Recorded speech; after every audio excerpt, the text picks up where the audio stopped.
కాలంలో పునాది మెట్లుగా చేర్చరా జీవితం అంటేనే ఎగిసిపడే అలలే కదరా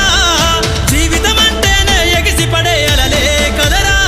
ప్రతిరోజు జరిగే మలుపును పాఠంగా నిర్వరా అవకాశాలు అందకపోయినా పకుని పయనం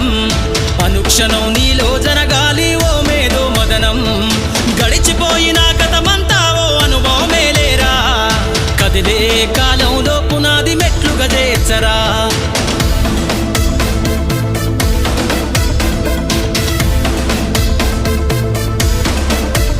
దండుగ గదిలిన సీమన నడకను చూసి నేర్వాలి ఐకమత్యం ఎదురెక్కిన సేపల ధైర్యం ధరిసి పెంచాలి ఆత్మస్థైర్యం అంకురమై చిగురించే మొక్కగా ఎదగాలి అను నిత్యం ఎగిరే పక్షుల రెక్కల ధరిసి విహరించరా సమస్తం